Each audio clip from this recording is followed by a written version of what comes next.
You know, guys, usually I'll be like, Dumelang, Sanbanani, Abusheni. But today I'm saying, yo, what's up? What's good? How you doing? Dintang. You know why? Because my guest today, I know, like that freshness, that vibe, that swag, not that ordinary, hi, how are you? No, Dintang, what's up? How you doing? Excited. Hey, tada! Guys, welcome, guys, to season 2, episode 6 of Maddie on Everything. Woo, woo, woo, woo, woo.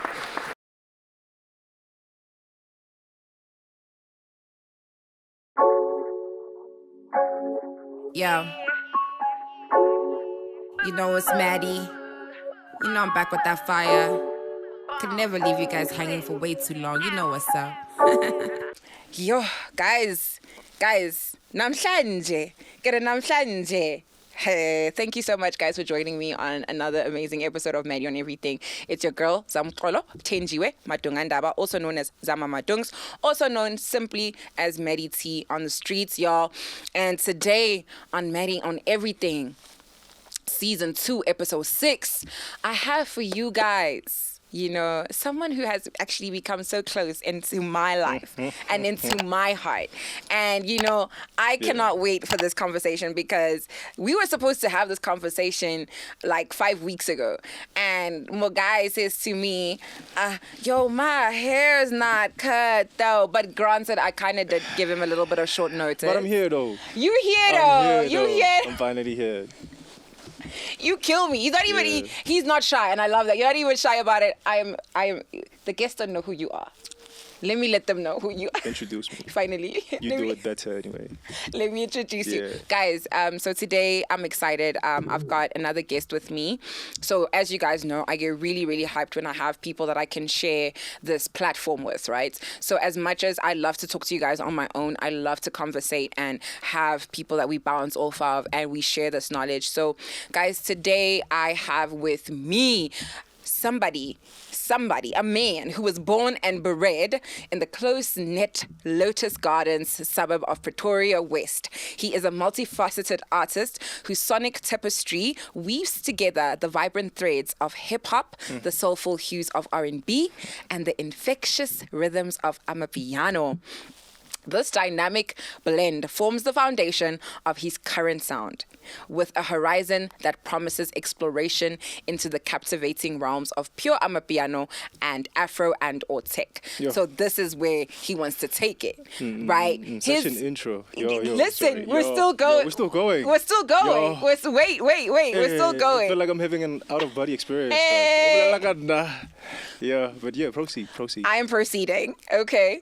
So his musical journey ignited in his early years, all right? He was nurtured within a family where unspoken emotions found their voice through melody and rhythm. Through his first official studio recording in 2016 marked a pivotal moment. His connection to music runs far deeper. His lyrically, he delves deep into the raw and relatable experiences of betrayal, the ache of lost love, and the contemplation of religion. His music serves as a voice for the marginalized, a resonant echo for those who, like the self-proclaimed recluse himself, he considers himself a recluse. I am. I keep to myself. May feel like outcasts.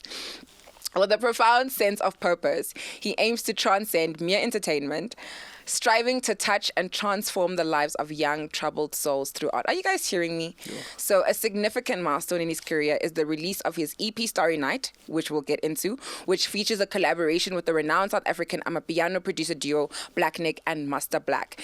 Those are the creators of the hits Kuza Gogo, Kuza, and The Whistling Man. Hey, Batung, well done, guys. This EP includes his current biggest song, Sayonara, which gained considerable traction on various radio stations throughout 2023 and 2024. Beyond his compelling musical journey, he is a self-taught cinematographer, a skilled pencil portrait artist, showcasing a diverse creative spirit that enriches his overall artistic vision. He is more than just a musician. He's a storyteller, a visual artist, and a conduit for connection, guys. Without any further ado, guys, is that on Wikipedia can you please help me welcome the man in this photo right here, who's sitting right next to me right here, by the name of Jimmy Jigson.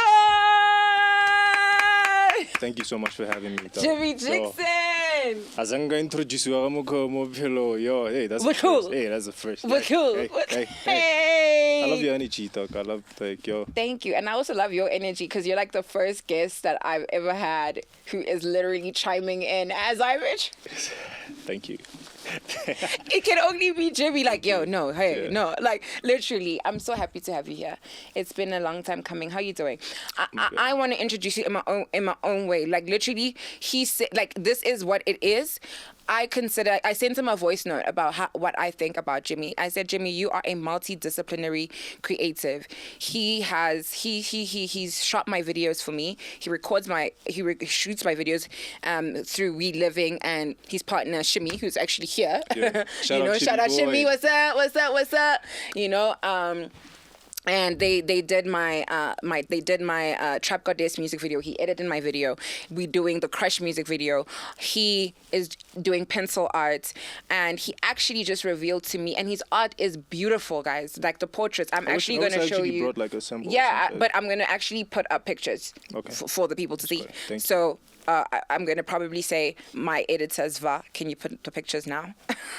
To show where, you know, the art that he's done. Yeah. And, he also has recently now told me that he's actually even bought a tattoo gun, which I totally love. So he's even practicing to become a tattoo artist. But not only that, he is not just a rapper. He's not even a rapper. You have a cap where you're like, I'm not a rapper. He's not even a rapper, guys. He's not a rapper. He is a sonic, a sonic legend. He's exploring the tapestry of music. He's pushing the boundaries. I'm an artist, dog, like in all aspects. You're an artist in all aspects. You are a multidisciplinary creator. You even act now and then. You even going into acting. You even sing. Act, everything. So Jimmy, honestly speaking, it is an honor and a pleasure and a privilege to have you today. Thank you for coming. Thank you for having me. So talk to me how your journey started. Like, what got you into actually making music? What got you? Actually, art. Let's not talk about... I know I'm going to obviously veer into music, but what got you into art or creative, the creative space? Because you could have been an accountant. Exactly. So let me start off like... just saying. I'm just making music. a joke. Yeah. Got music. I think... It had to do with like trying to express myself because, like I mentioned, I keep to myself. You said you're a recluse, which is really hectic. Like you just chill by yourself. I found it like so hard to, to express myself. To talk about my emotions to people, to like people around me, my friends, everybody in my circle. In relationships, in my family, and so I found it way easier to like talk about certain aspects of my life, music on a beat. Writing about it was easier than talking about it one time. So yeah, that's how I got into music. And portrait is something that I didn't even plan. I didn't openly say, I want to become like a pencil like sketching artist. Yeah. It's just something I've been doing since high school, maybe even since primary, because most times there's always a pencil in school, so there's always a paper. So I'm always going to be, playing around, doing certain things. And it turned into a business, I think it was 2021. Wow. Because, like, Leona, it wasn't a thing I was planning to turn it into a business, per se. I was sketching, obviously. I was always doing portraits and whatnot. And people came to me, they were like, yo, I see you did something for who? And, like, how much is this? I'm like, it's free. Hey. Then the more people came, the more I'm like, why am I wasting my time? You people, you gotta pay me, dog, at least for my service, for my time. Because now I'm done with high school. I'm at home, I'm not making any money. So I'm like, okay, why not turn this into something that might bring me something that might feed me. So that's when it became a business. So nice. cinematography, videography, and whatnot. Yeah. I started doing that. I think around the time I started like recording music actually, because like. Getting now, get me the music. I wanted videos like obviously you wanna be on TV. You wanna be seen by people. Yeah, you wanted to make. You want to do the thing. You want the music to be heard. Exactly. You want it to be done properly. Because visual, your rollouts it has to be everything. Visually appealing for people to understand your story. They have to see it. I get you. So because like I know growing up, like sometimes I'd listen to songs and I'd actually imagine the video in my head. Right? Like, did you have that as well? Exactly. I can imagine. If I could make I would video, do it. Exactly. So I started doing that again for myself. It was like I was making my own videos. Phone Shimi, where you at? Edu, let's shoot something with the phone. I want to shoot something, and because I didn't have money, I couldn't like take it out of my pocket. Like music videos are expensive, by the way. Exactly. So, like everyone here about it. Music video special 7,000. Huh? 7,000 special. Music video special 8,000. 10 plus plugging onto MTV and Channel O. Okay, no problem. See you in 2030. I started like shooting my own videos, edit and whatnot, and then people came to me. They're like, "Yo, I saw you did this and that. Can you do that for me?" Yeah. I'm like, yeah, pay me though. So that's how that turned into a business also. So a lot of things actually for me, they just happened like organically. It wasn't me saying, I want to become this, I want to become that. It was just me doing my art and keeping to myself, and people coming to me like, yo, can I pay you for this service? Or can I ask you to do this for me? And I was open to that. And actually like doing something, and it's making money, obviously. Wow. So it's not big money, by the way. I don't have. I'm still. It's not making big money. You're still hustling. I'm still hustling, yo. No, exactly. So, Like I mean, this is what I was saying to Anele in episode 5 was that you're starting off. You're a business owner. We don't like. It doesn't have your validation doesn't have to come from the fact that my business is making $1 million a month in revenue or whatever. We get there, but the fact is that you started. Exactly. And you're doing something, somewhere. and your business is actually making money. True. You could actually have like a financial statement and actually say, this is my income, this is my expenses for this business. Like you're actually pushing. True. So another thing that I'm picking up though with a lot of my like interviews that I'm going with the creatives is that a lot of people, even Senna actually, Senna Beats, shout out Senna, shout out that's my little sis, yo. That's my little sis. So she that I met through Jimmy, by the way. Famo becomes Famo, right? That's how I know people, man. Yeah. I love that. So like Senna said that like for music, it kind of like just happened.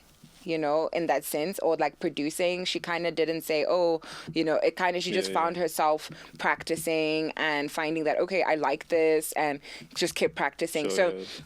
I'm picking up that organic growth, and just kind of being authentic leads you to your opportunities. And there's this quote that is flying around on social media. I don't know. I hear it on my algorithm, which is your gift will always make space for you.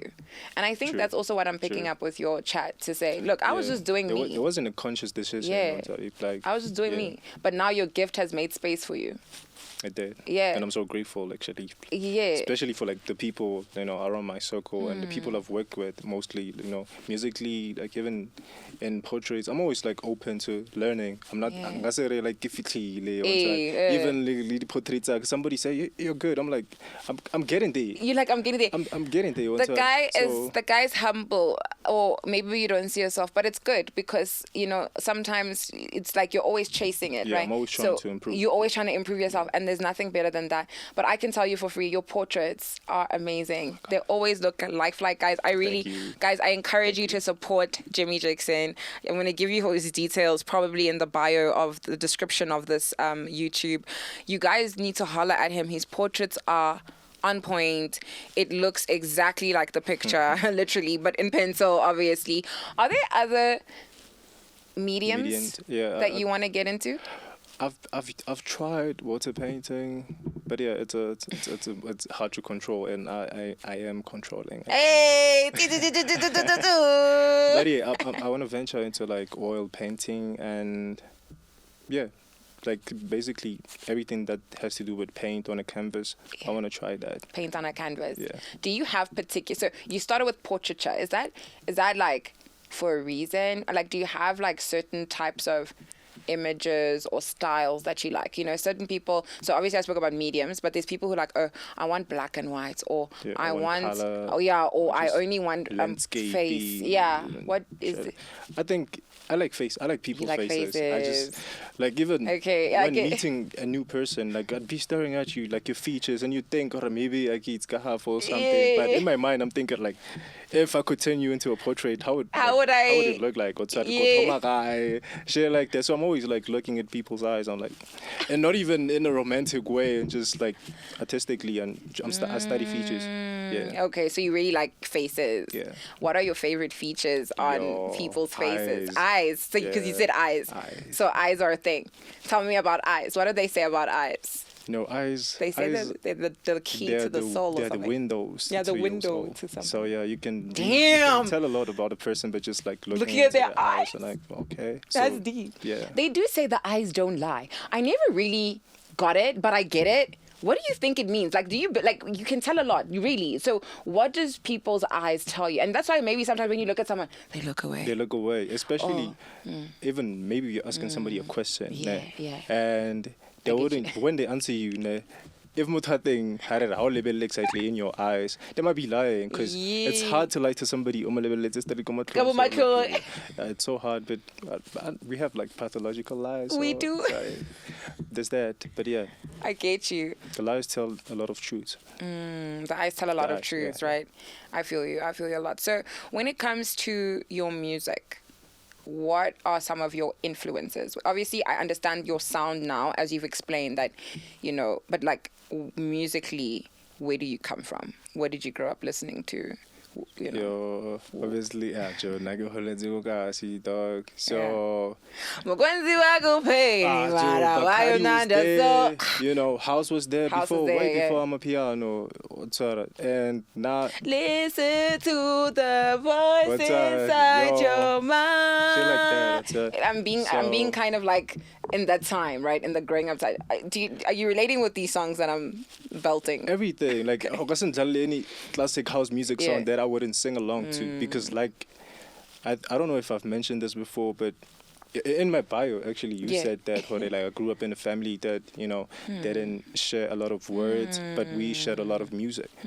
So, Joe, I had my uncles who like plus they said there's a weekend where we just be playing music, house music, and Yeah. it was a beautiful experience because now I'm like, I feel like I know a lot of songs because I've been around people that love music like that. So I think I was always gonna become an artist in a way, because. Music can like make if I could have a lot I wanted to say to you, Yes. but if I made you a playlist, it would explain so many things. That's very deep. That's so deep. I love like that. the family that I come love from, that a like lot. the hood that I come from, Yeah. that's if I had do you want me to mention like names? Yeah, like, what are some of the Listen. artists names? I grew up on like your Sade's, your Whitney Houstons, Yeah. Tony So Braxton's. R&B infused. That's on my R&B side. That's why I'll be like, Yo. in my music, I'll be like, yeah. Because I'm like, Tony Braxton That's so needs to type of- come through. yeah, that's And so then type, I yeah. listen to Jay-Z, I listen to Rick Ross. That's how I'll be like, huh? Yeah. Because obviously I got that influence, like, huh? Yeah, I think I actually grew up listening to a lot of SA hip hop. Yeah. More than More like, SA hip hop than international. Yeah. Dope, interesting. Like what the are sounds of like Double HP, Boduk Double HP, may his soul rest in peace. Casper in your vest. Casper. Yeah, those are some of the names. But pro kit and stuff. Shout out, Joe. And what like a pro, but R.I.P. to them. R.I.P. to pro, So- R.I.P. to Double HP, like Casper. Yeah, that's where most of my influence come from. Actually. Yeah, so a lot of SA hip hop. A lot of SA hip hop, yeah. Questa. Exactly. Dalez. Yeah. Shout out to Dalez. Sorry for the stroke. I hope he's okay. Yeah. AKA. So, those are some of like, those are just like the tip of the iceberg. I listen to a lot of music. A lot of genres, different genres as well. Yeah. So yeah, that's why like I have a really open ear to new types of music. I'm never like closed off. Even me as an artist, I want to like branch off to like different sounds, explore more. So yeah. So what type of like music would you like to make more of? I think I've really been falling into R&B more. Yeah. Like I want to sing more. I don't know how to sing, but I love singing. Yeah. You don't know how to sing, but you want to sing. I want to sing. So are you gonna like sing a little bit? Is there a certain song? I'm sorry. What are they? Like I got no lemon. I wasn't prepared for this. Like yo. How many lemon? Oh my goodness, for real. At least the show the people. Come on, like there's gotta be. You were singing in the car. Are you really gonna put me in the hot seat? Okay, no, actually, I want us to sing our song. Now I'm putting him on the hot seat. So Jimmy and I, guys, you guys should know, because in case you were wondering, so Jimmy and I actually have a project coming up. If it's not out already, I don't know if it'll be out at this point. Whatever. By the time you see this, but we have a project that we're working on. Produced by Senna Beats. Shout out Senna, and we actually recorded a song called Blame Me. I don't know if that's the name we're gonna end up releasing, but that's what we call. So now I want us to sing our song, because if you're saying to people you want to sing, so let's sing. Okay, let's do it. I want that. Take the floor. Lead it. Okay. A 1, a 2. Hey. A 1. You want to be 2, 3. Yeah. You said you wouldn't change me. Then I found that you were cheating. Couldn't even be honest. Yeah. That's when I really lost it. I just stay patient. You stay complaining. Made you complacent. Made mistakes, then blame it on me. On me. On me. You still blame it on me. On me. On me. When you left me lonely. Lonely. Lonely. You still blame it on me. On me. On me. Okay, that's how it's gonna be. Exactly. Exactly. Shout out, man.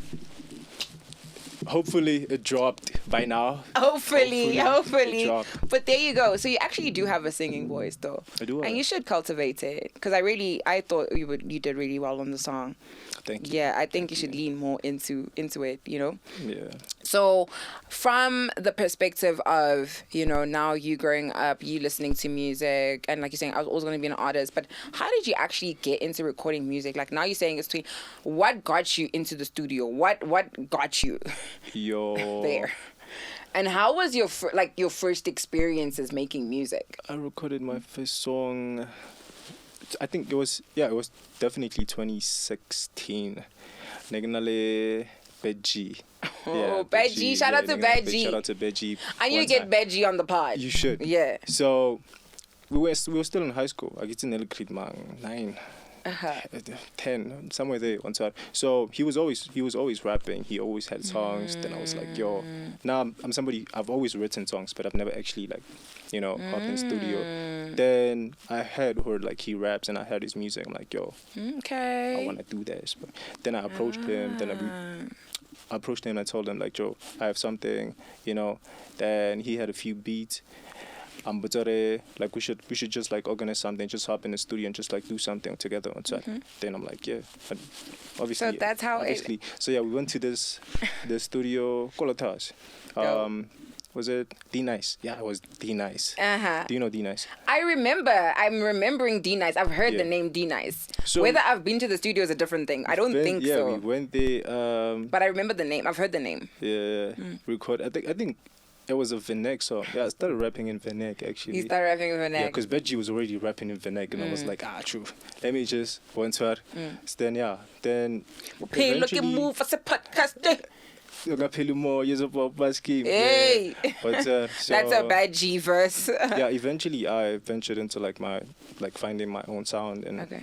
that's when like we were a duo actually, me and Betchy, when we started. Okay. Then I was like, I wanna, Yeah. try And to find see your what I own can make in my own space without individuality. your influence onto it. So that's what I did. That's how my sound, it became. Yeah. Okay, you went Justin Timberlake on NSYNC.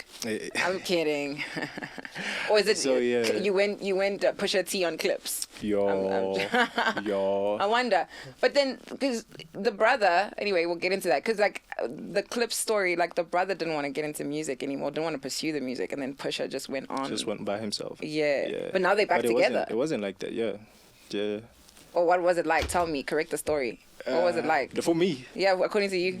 No, like not mentioning the story. Oh, no, about, like, my story. for you. Yeah. No, I'm just obviously, I'm just playing, guys. I'm just yeah. teasing. I'm just Yo. teasing. I'm just teasing because, like, I'm just saying there was a duo. He's being Beyonce in Destiny's Child. And that's all I'm just trying to say. But like, it wasn't like a full love thing, wasn't it? No, I'm kidding. That's something. Yeah, I'm just playing. I understand what you're saying. You just were like, no, we cool. You guys are still cool. That's why I'm playing around. You guys are still mates. You guys are still boys. Yeah. You just wanted to find your own individual sound and, So now, with that being said, you told me a little bit about the artists that you've been inspired by locally. But what about internationally? Like, who are...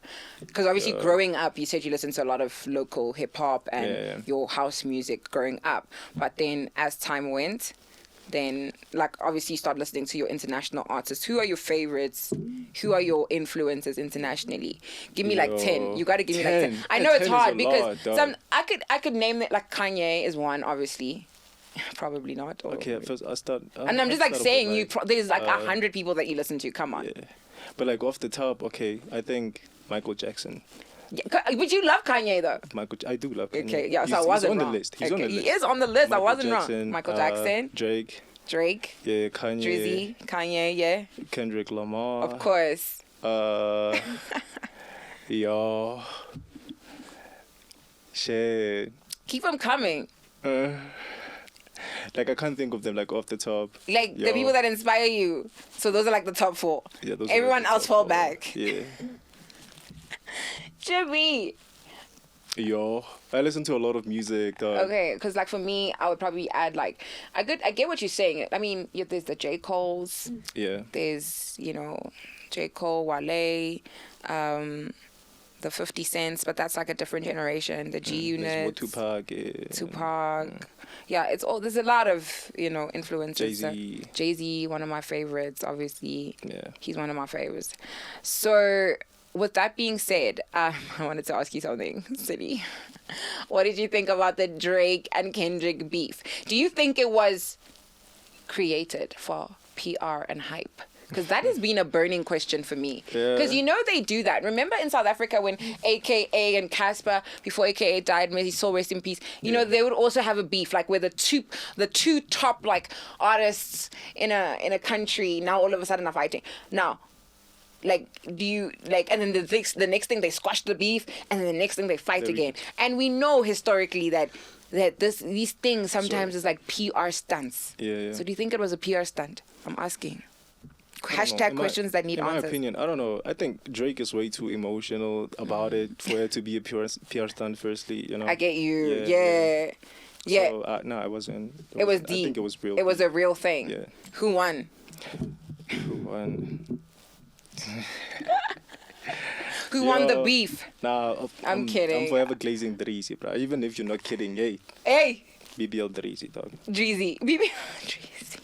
Did you just say BBL Drizzy? Yo, that is crazy. Okay, listen. I mean, I found it such a crazy moment, like culturally. I think Kendrick won. I love them both, though. I genuinely love them both, but I just think that they both have like two different styles and all that. So tell me about your EP. How did the recording happen? The EP, The Starry Night, Sayonara. Tell me, because you were saying you use your music to communicate what you cannot say. So what are the thematics around the EP? What were you going through? And what can people expect when they press play? Because I know they're gonna go and check on you. Oh. Yeah. So yeah, the EP actually consists of like 6 songs, and it dropped in 2023. Produced by like a variety of producers, actually. One of them being beats by Loliet. Yeah, shout out to him, by the way. Shout out. And Master Black. Shout out to Master Black. I think Shout Master out. Black, I've been like... Yes, because that's your I've worked homie. mostly with Master Black than with, like, since back then, since even when, like, I ventured into, like, my own, trying to find my own sound, he was there, like, curating everything, making all... He made, like, 80-90% of my beats. Okay. And so, yeah, the EP... Yes. The Starry Night, the name comes from... The Starry Night. That's interesting. That's painting. an interesting name. Painting, oh, yes, Van Gogh. Van Gogh. Yeah, the painting. Apparently, he painted it in a mental asylum. And he dubbed it. He painted a lot of things, but that one specifically, he wrote about it like in a letter to his brother Theo. He was like, "Yo, I feel like this is one of my, my failures, my biggest failures, talking about like that painting, and it actually became one of his biggest, paintings, one of his most expensive paintings today. And so I feel like after I was done like creating that EP, it's actually my first one, the first one I dropped on like Spotify and all the DSPs and all that. Yeah. So I kind of. I get you. Because it was a new sound for me, on Angels and Demons, I'm talking about like betrayal, a brother that betrayed me and whatnot, and it's infused with religion here and there, and I'm feeling like I'm still like. And Angels and Demons is the recent drop, obviously. This is now after Starry Night. No, this is in Starry Night. Sorry, the song. You're taking me through the songs today. The song, yeah. So, yeah, at the time, I feel like, bro, this is like my first, not really like a body of people, it was an experimental tape, obviously, it's an EP, it's like 6 songs. I felt like it was, I wanted it to be big, but niggas not like that much hope in it until like, and it actually produced one of my biggest songs, which is Serenara. So it actually like, it's a real purpose thing in terms of like the concept, like Van Gogh thinking that portrait, like that painting is actually his biggest failures. That's how I felt about the EP. And then in my life at that time, I felt like, niggas na motion, I feel like I am a failure myself. Yeah, that's hence the Starry Night. I get you. And then when you listen to the EP, it's fire. Yeah. It's major fire. I would definitely recommend for people to listen to it. Thank you. Because I really had fun listening to it. You know what I'm saying? Oh, yeah. So now, where do you want to take it? Like, because you earlier on, you said to me, look, I came into the game, just being me. I was just doing me. I was just like, yo, I'm finna, like, express myself now, whether I'm drawing or I'm at the studio or now I'm shooting my own videos.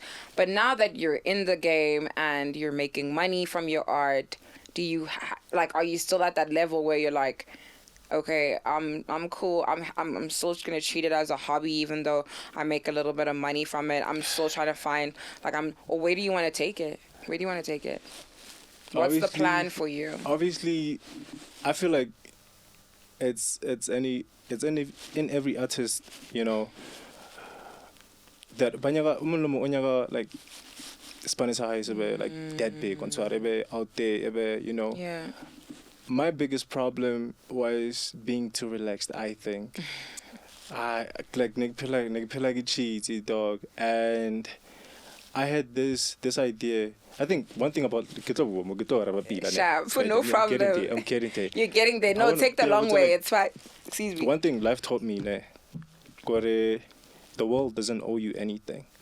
And so, like, I know it must sound a bit harsh, but no, it doesn't. I've been thinking. This is what you need to meditate on. Everyone needs to meditate on the fact that the world owes you zero. I always thought, like, because myself included. Okay. Yeah, I grew up having less.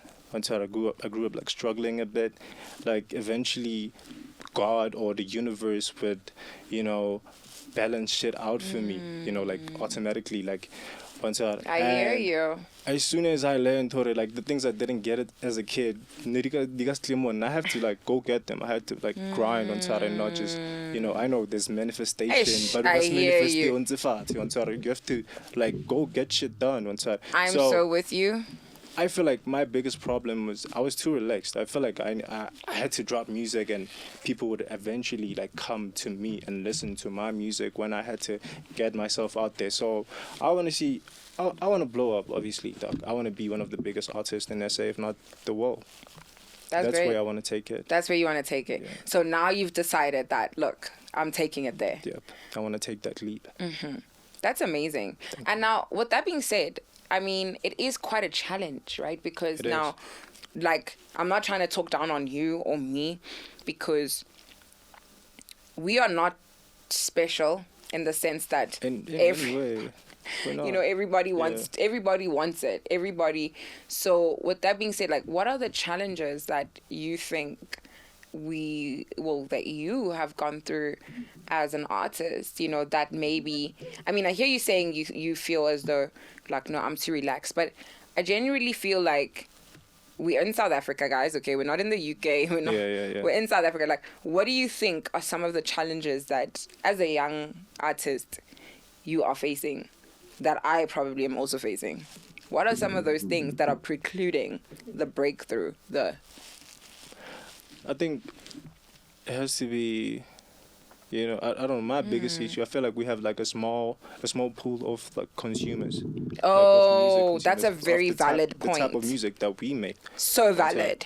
That is very thoughtful and practical. That being one of the problem, also like having, I think, less spaces where we could like, we can actually like put our music out there, We don't have a lot of people like putting us on.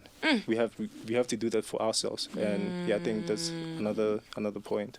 I think those two are the main aspects that have been like driving me to stay where I'm at now. And like even Vic Mensa the other day made a public post about the mental health of artists, especially from the economic perspective, kind of highlighting that, now in the stream, things are not like what they were before, right? Exactly. Before was CDs and, and kind of touring and like physical copies of things, Now you don't even have, like, people are so comfortable that you don't even have to go to the UK to make your fans, because there's TikTok and there's all this. You can put, you can put your music out there and someone from the UK is listening to it. But the point that I'm sort of going towards is like, with what Vic Mensa was sort of saying is like, now with the streaming age and Spotify and all these things, you need to stream, I think they said something like, I don't know, like as crazy numbers, like 1 million on iTunes to make like 20,000 rand, okay? Something like that. Like, obviously, like, Kabza is small and those Calvin Momo guys and all of those guys are getting those numbers, okay? Like, and that's Amapiano in South Africa. So, as a hip-hop artist in South Africa. Like I mentioned, like, Pulia, the consumers that we're trying to sell to it's too small. Like you said, as more UK, as more US, or until we're just like a small, creative group, and that I think that's the biggest factor. Mostly, and also maybe now, like you mentioned, or TikTok or selling mostly now. Besides Amapiano, besides like who sell like clown things, things that just make people laugh, things that lack depth. So when you're too deep, when you like always like trying to talk about emotions and real life things, those things don't sell. Honestly, I feel like that. You are mentioning something really, really deep right now, because you've highlighted it, you've analyzed it for me, you've chopped it up. I feel everything that you said. Because, like you said, our market in South Africa is not so big. Like, to my viewers in the UK and America, our numbers do not compare to the numbers of a Canada and whatnot.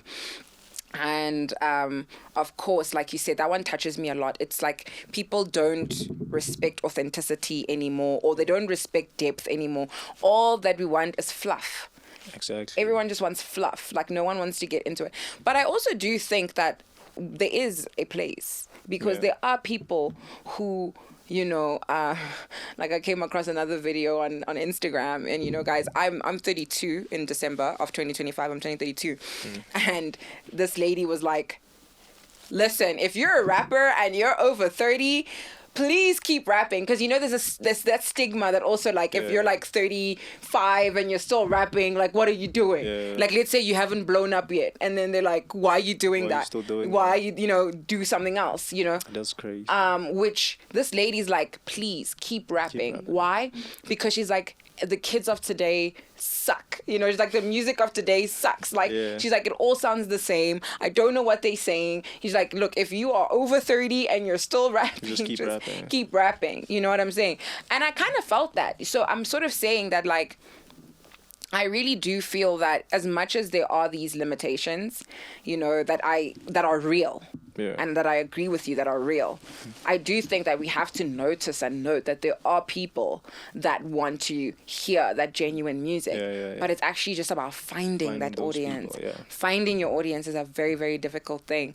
And, you know, even from the conversation that we're having now, I'm getting the sense that it's like promotion activities, you know. You have to look beyond South Africa, basically, you know, is what I'm noticing. Because, excuse me, one of my biggest inspirations in recent times has been Tyler, you know.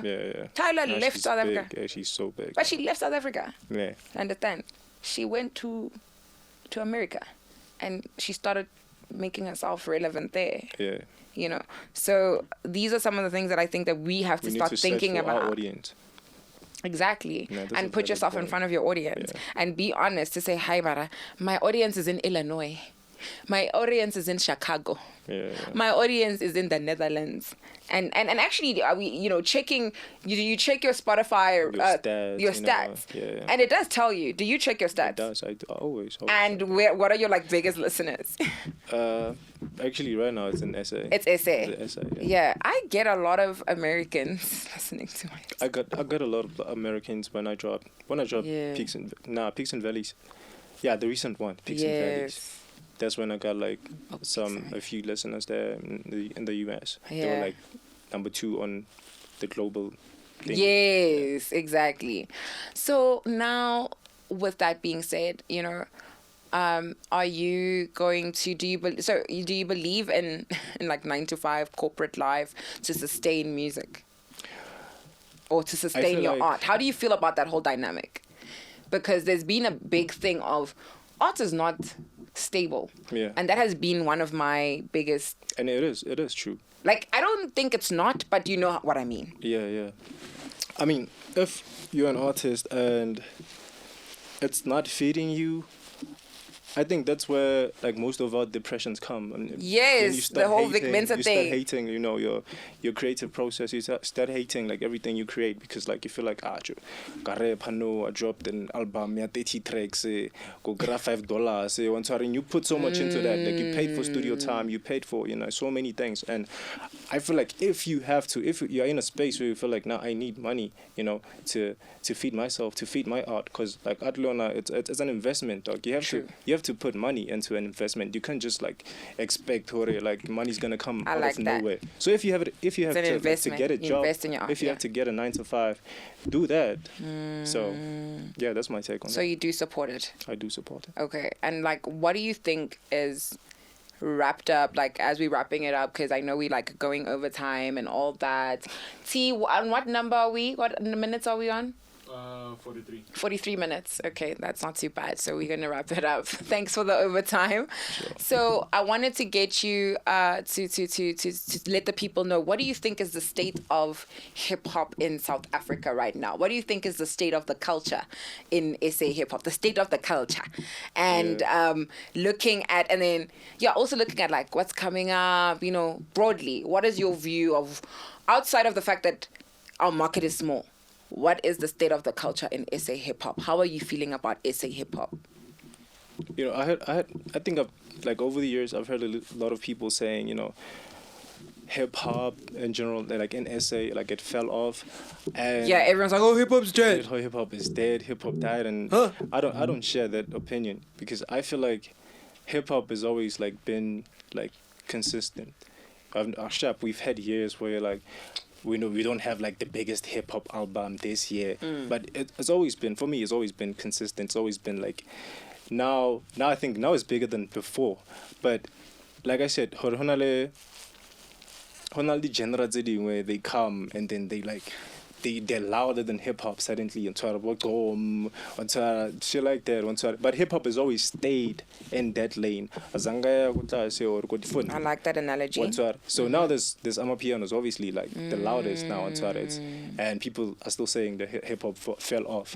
But when you look at like some of the charts, the hip hop charts, like this, people are still pushing numbers, and even the new cats on chart, even this new genre that they're doing, they're big. You know, the like Batora, what UK and whatnot. So what is this new genre? Is this who like the Mfana Touch Lines vibes? Mfana Touch Line on chart and what is it? What is that sound? What do we call it? Maybe I don't know what do they call it, dog?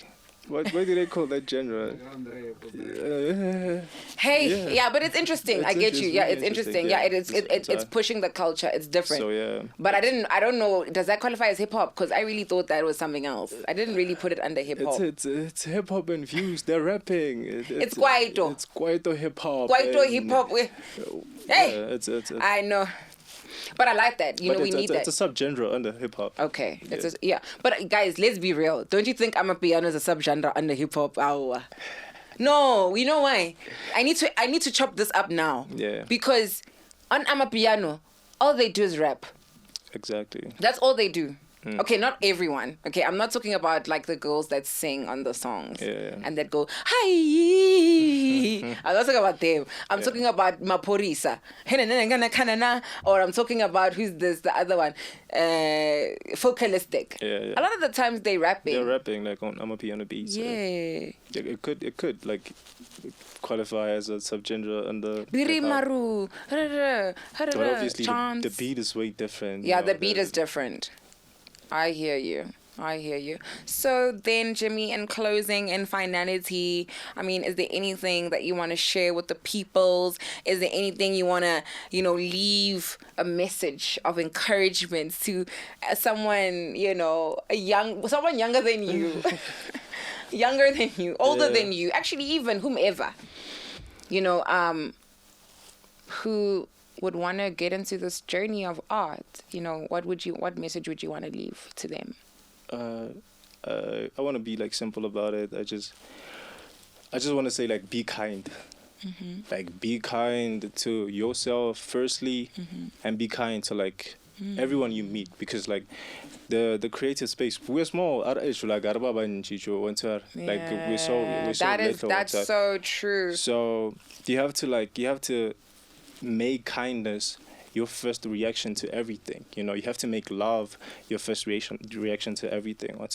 So if you want to build like a network, if you want to build like a community of people, that share the same values of you, you have to start by being kind to people. Fair. Because like it costs nothing to show somebody love. It costs like what's Lucy say or meditate, but just showing somebody you don't know love, just walking in the room and just complimenting somebody, it takes nothing away from you. It doesn't. So yeah, just be kind. I love that a lot, because you know what, Jimmy, I love that because in the game, everyone be on some there's a lot of sometimes negativity because of the competitiveness of the industry. Like you say, people are competing for work. Exactly. People are competing for that brand deal. Now there's a lot of attitude. Number one spot. Sometimes when, what I've found though, is that like I try to do that, okay? I feel you. But then what do you do then like when people are encroaching on your boundaries because you're always so nice, you're always so sweet, you're always so kind. Yeah. And then people, kind of make you feel away. You get what I'm saying? I said be kind. I never said be gullible and be like stupid and not react to dumb shit. Okay. You have to actually keep a balance. He's not saying don't react to dumb shit. Okay. You have to like obviously keep a balance, between like setting boundaries, to certain disrespectful things, but at the same time protect like your own energy. Don't let people make you the person you're not. Yes, I like don't that. Don't let people turn you into like somebody you're gonna look in the mirror or something and feel like, yo, like, well, was that worth it? Am I the person or like gonna say this? Like, protect yourself. Be selfish, but be kind. Be selfish, but be kind. Yeah. I appreciate that a lot, guys.